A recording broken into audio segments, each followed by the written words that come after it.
ሰላም ጤና ይስጥልን ውድ የቻናላችን ተከታታዮች የፕሮግራማችን ቤተሰቦች፣ ይህ አብዲ ራዋ ቲዩብ ነው። ፕሮግራማችንን ላይክ በማድረግ እንድትጀምሩ፣ አዲስ የሆናችሁ ሰብስክራይብ በማድረግ ለዚህ ቻናል ቤተሰብ እንድትሆኑ በአክብሮት እየጋበዝን ይህንን ፕሮግራም ከሀገር ውጭ የምታደምጡ ውድ የቻናላችን ተከታታዮች በሱፐር ታንክስ በሱፐር ስቲከር የምታደርጉትን ድጋፍ እንድትቀጥሉ በአክብሮት እየጋበዝን በዚህ ፕሮግራም የምንመለከተው ቼልሲ ወደ ዴንማርክ ኮፐንሃገን ተጉዞ ተጋጣሚውን በ16 ውስጥ የጥሎ ማለፍ ጨዋታ የመጀመሪያ ዙር ከሜዳ ውጪ የተገኘ ጣፋጭ ድል ማስመዝገብ ችሏል።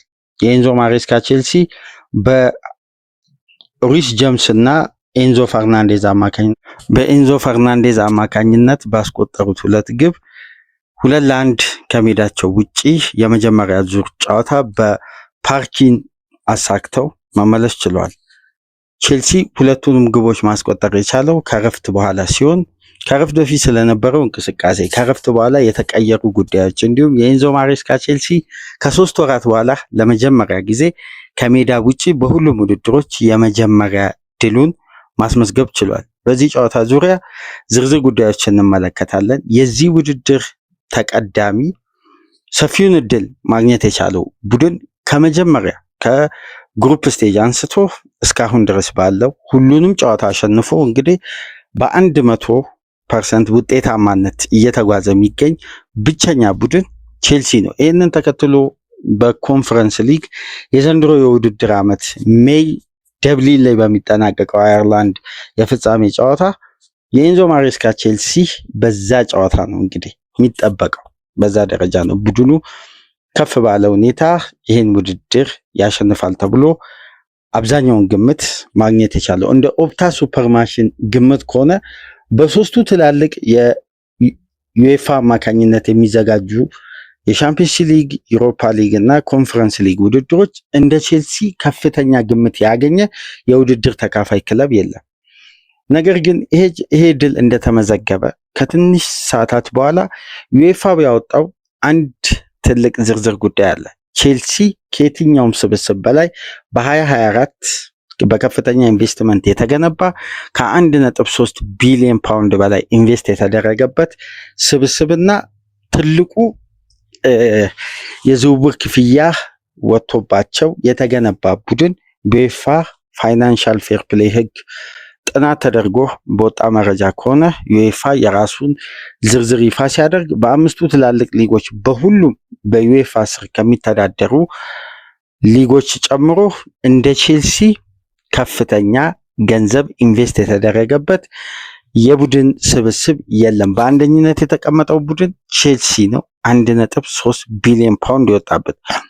ይሄ ጉዳይ ለመነሻነት ዩኤፋ የቼልሲን የፋይናንስ ሂደት በደንብ በዝርዝር ለማጥናት ለመከታተል እንዲሁም የተለያዩ ምርመራዎችን ለማድረግ የመጀመሪያ ዙር ነገሮችን አጥርቶ ለማለፍ የተቀመጠ የሰነድ ማረጋገጫ ነው ብለው አንዳንድ ተንታኞች የራሳቸውን ግምት ያነሳሉ። በሌላው በኩል ደግሞ የተገነባውን ቡድን እያንዳንዱን ሂደት ስለተመለከቱ ዩኤፋ እንግዲህ በራሱ አማካኝነት በየውድድር ዓመቱ እንዲህ አይነት መረጃዎችን ያካፍላል በሚል የታለፈም ዘገባ አለና በቀጣይ ከዩኤፋ የሚወጡ አንዳንድ መረጃዎችን መከታተል አለብን። በተለይ የቼልሲ ደጋፊዎች ይህን ጉዳይ በጥብቅ መከታተል ያለባቸው ይመስለኛል። ቼልሲ በዚህ ጨዋታ እንግዲህ የተወሰኑ የተጫዋች ለውጦችን በማድረግ ነው የጀመሩት። ለምሳሌ እነ ባዲያሽል ከጉዳት ተመልሰው ቋሚ ሆነው በጀመሩበት፣ እነ ቻላባ በቀኝ ፉልባክ በኩል ቋሚ ሆነው የተሰለፉበት፣ ቶሲን አድረባዮ እነ ማሎ ጉስቶ የተካተቱበት ምርጥ 11 ነበር። በካሴዶ እና በሪስ ጀምስ፣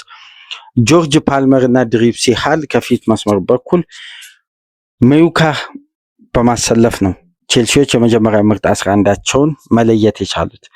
ለመጀመሪያ ጊዜ ነው እንግዲህ በዚህ ውድድር በዩሮፒያን ውድድር ኮል ፓልመር ቋሚ ሆኖ መሰለፍ የቻለው። ፓልመር እንደምታውቁት አሁን ላይ ግብ ሳያስቆጥር ግብ የሆነ ኳስ አመቻችቶ ሳያቀብል በሁሉም ውድድሮች ወደ 16 ጨዋታ አካባቢ እየተጠጋ ነው የሚገኘው። ይሄ ተጫዋች እስካሁን ድረስ 36 ትላልቅ እድሎችን ክሬት በማድረግ ተቀዳሚ ተጫዋች ነው። ግን ከነዚህ እድሎች ውስጥ ቡድኑ ወደ ግብነት የቀየረው ወይም በአማካይ የቡድኑ ሬት የዛን ያክል ከፍ ሳይል ይሄ የቼልሲ አጋጣሚን የመግደል የመጠቀም ጉዳይ ከፓልመር የሚነሱ ኳሶች ላይ አሁንም ተቀዛቅዞ ቡድኑ ግን በውጤታማነት ያጠናቀቀው ምሽት ነበር። የቼልሲ የመጀመሪያ 45 በብዙ መልኩ ያለፈውን የቼልሲን ድክመት ወይም ከሳውዛምፕተን ጨዋታ በፊት የነበረውን ቼልሲ በብዙ መንገድ ያስታወሰን እንቅስቃሴ ነበር። ቡድኑ በኳስ ቁጥጥር ብቻ ከፍተኛ የኳስ ቁጥጥር ማድረግ ችሎ፣ ነገር ግን ከእረፍት በፊት ልክ እንደነ ብራይተን ጨዋታ አንድም ኢላማውን የጠበቀ ሙከራ ሳያደርግ በኤክስጂ እንኳን ኮፐንሃገኖች ከእረፍት በፊት ያገኙት አጋጣሚ በኤክስፔክትድ ጎል ተሽሎ በተገኘበት ጨዋታ ነው እንግዲህ ሰማያዊዎቹ ድል ማድረግ የቻሉት። ቼልሲ 729 ኳሶችን መቀባበል ችሏል በዚህ ጨዋታ። ነገር ግን ከነዚህ ኳሶች ውስጥ 49 በመቶውን ቼልሲ በጨዋታው ኮንትሮል ማድረግ የቻለው በመጀመሪያ 45 ነው። ከነዚህም እንግዲህ ቼልሲ በቀጥታ ትልቅ ውጤታማ የሆነ ሙከራ እንኳን ከረፍት በፊት ማድረግ አልቻለም።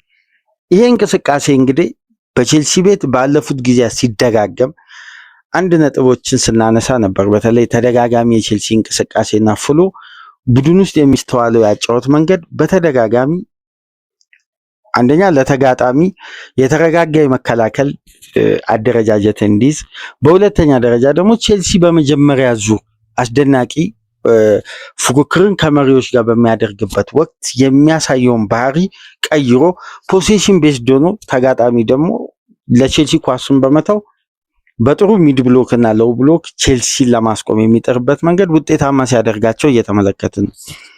ከዚህ ስህተት እንግዲህ የተማሩ የሚመስሉት ኤንዞ ማሬስካ ልክ ከረፍት በስቲያ ወደ ሜዳ ሲገቡ ሞሲ ካይሴዶን በኤንዞ ፈርናንዴዝ እንዲሁም ክሪስቶፈር ንኩንኩን በሙኬያ በመቀየር ነው ጨዋታውን በአንዴ ጌሙን መቀየር የቻሉት። የነዚህ የሶስት ተጫዋቾች ለውጥ እንዲሁም ሌቪ ኮልዌልን በባዲያሺል በመቀየር ሶስቱን ተጫዋቾች አስገብቶ ሶስቱን ሲቀይሩ በምርጥ 11 በኩል አንደኛ በኳሊቲ ልዩነት ኮፐንሃገን ላይ ተጽዕኖ መፍጠር፣ ከኳስ ቁጥጥር ይልቅ በረጃጅም ፓሶች ወደ ተጋጣሚ የሜዳ ክፍል በሌላ አጫወት በሌላ መንገድ ቼልሲዎች ለመግባት የሚጥሩበት መንገድ በከፍተኛ ሁኔታ ስኬታማ ሆኖ ከ30 ያርድ ላይ ነው እንግዲህ ሪስ ጄምስ ገና ጨዋታው በተጀመረ በ57 ሰከንድ ሁለተኛው 45 በግሩም ሁኔታ ማስቆጠር የቻለ።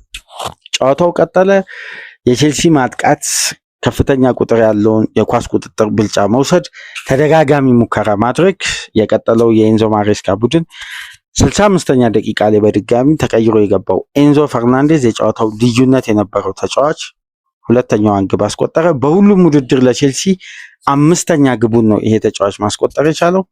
ቼልሲዎችን እንግዲህ አሸናፊ ያደረገችዋን ሁለተኛ ግብ በአድቫንቴጅም በጨዋታው የ2-0 ልዩነትን የፈጠረ ግብ አስቆጠረ። ቼልሲ ካገኘው ሁለት ኢላማውን የጠበቀ ሙከራ ሁለቱንም ነው ያስቆጠረው።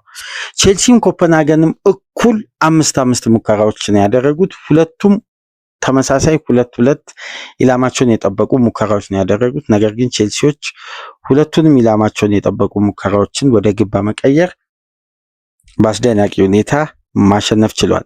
አንዳንድ ቁጥራዊ መረጃዎች ግን የቼልሲን የዕለቱን እንቅስቃሴ በተወሰነ መልኩ የሚገልጽ ይመስለኛል። በተለይ ቡድኑ በይበልጥ ኳስን መቆጣጠሩና አብዛኛውን ደቂቃ በሁለቱም የሜዳ ክፍል የሚነካካቸው የኳስ ቁጥር ከፍ ብለው ቡድኑን ላልተገባ ደቂቃ በኳስ ቁጥጥር ውስጥ እንዲከርም ምክንያት የሆኑ ነበሩ። ለምሳሌ ቼልሲ በተጋጣሚ መጫወቻ ክልል ውስጥ 9 ኳሶችን ብቻ ነው የነካው ፔናልቲ ቦክስ ውስጥ።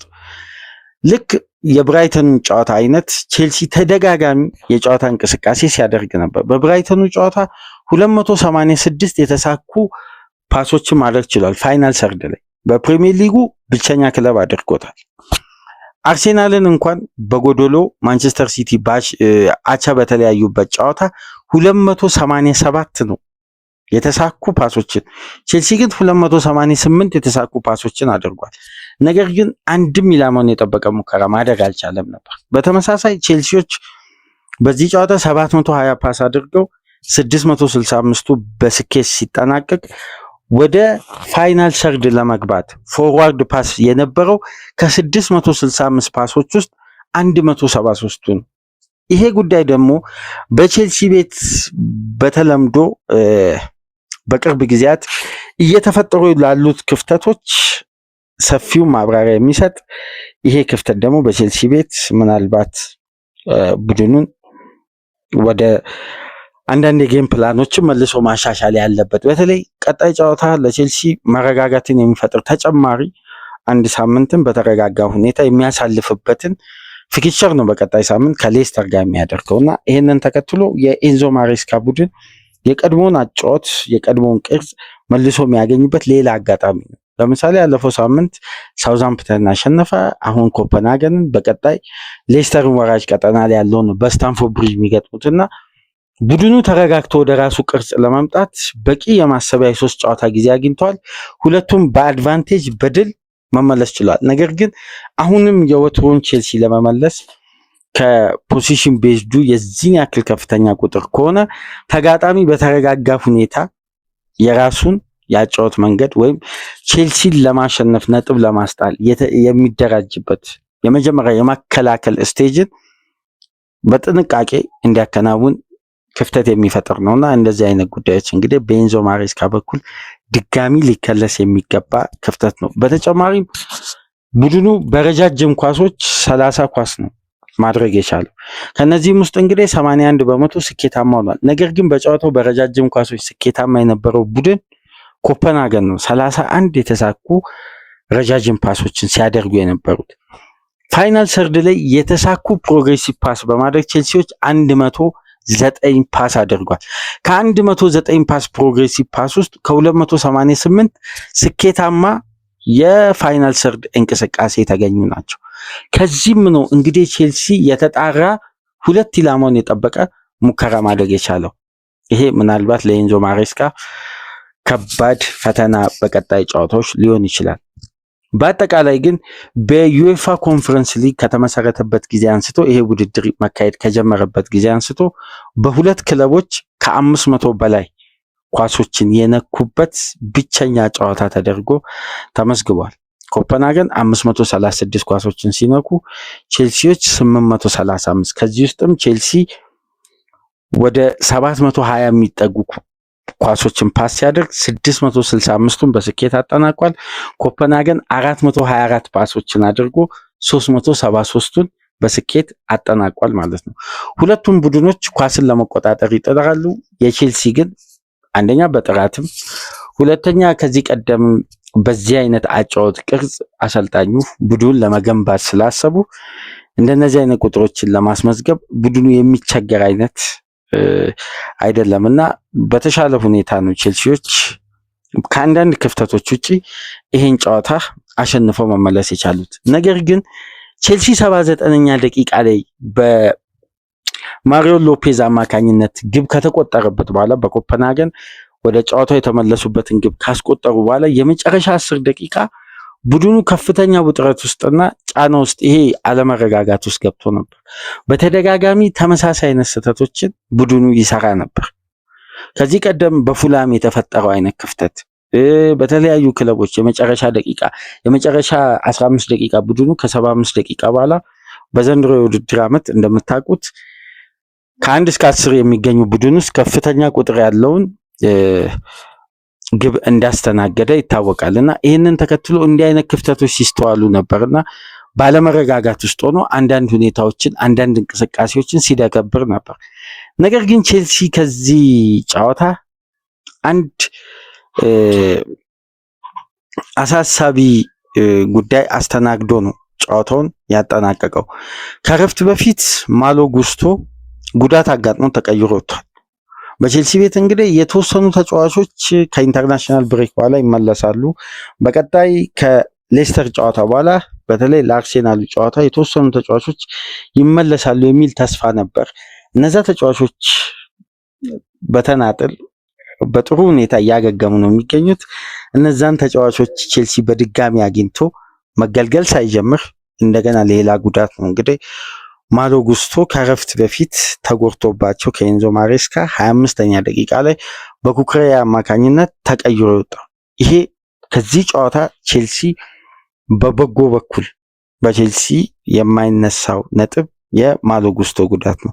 በቅርብ ሳምንት ቼልሲ ካሳየው መሻሻልና የማጥቃት ሂደት አንዱ የእንቅስቃሴው አካል የነበረው ማሎ ጉስቶ ነው።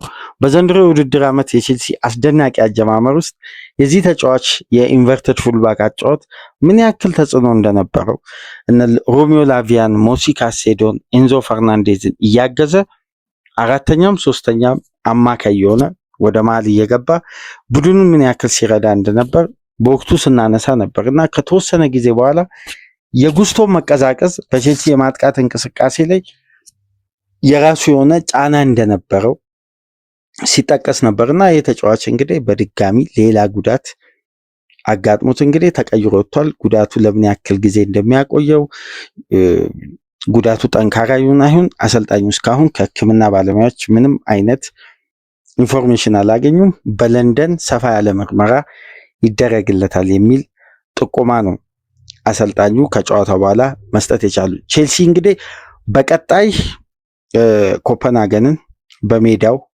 በድጋሚ አሸንፎ ወደ ቀጣዩ ዙር የሚያልፍ ከሆነ ከሞልድ ወይም ከሊጋ ዋርሶ አንዱን ነው የሚያገኘው። የሁለቱ ክለቦች አሸናፊ ነው በመጨረሻ 8 ቡድን ውስጥ ቼልሲ ከተቀላቀለ በኋላ የሚያገኛቸው ክለቦች ወይ የፖላንዱን ወይ የኖርዌይን ሞልዴን ነው የሚያገኘው።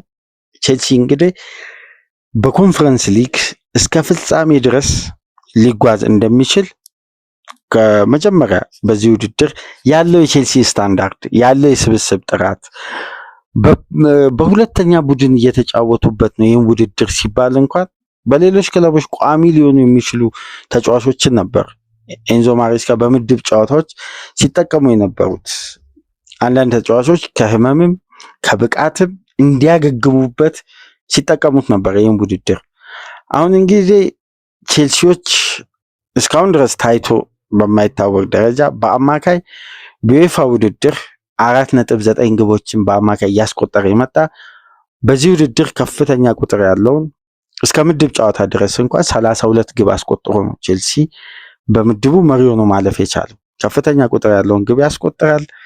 በሜዳውም ከሜዳውም ውጪ በአስደናቂ ብቃት በዩኤፋ ኮንፈረንስ ሊግ ቼልሲዎች እንግዲህ በልዩነት እየገሰገሱ ነው የሚገኙት። ወደ ዴንማርክ ተጉዘው ኮፐንሃገንን በኤንዞ ፈርናንዴዝ እና ሪሽ ጄምስ አማካኝነት ባስቆጠሩት ግብ የመጀመሪያውን ዙር ጨዋታ 2-1 አሸንፈው መመለስ ችሏል። ቼልሲ በዩኤፋ ውድድር ድል ካደረገ እንግዲህ የተወሰኑ ጊዜያት አልፈዋል።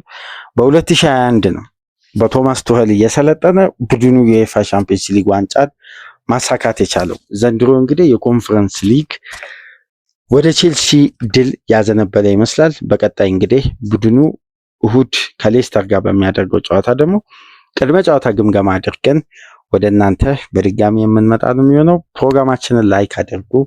አዲስ የሆናችሁ ሰብስክራይብ በማድረግ እንዲሁም ይህንን ፕሮግራም ከሀገር ውጭ የምታደምጡ የቻናላችን ተከታታዮች በሱፐር ታንክስ በሱፐር ስቲከር ድጋፍ እንድታደርጉ በአክብሮት እየጋበዝን በሌሎች ፕሮግራሞች ከጥቂት ሰዓታት በኋላ ተመልሰን እንመጣለን።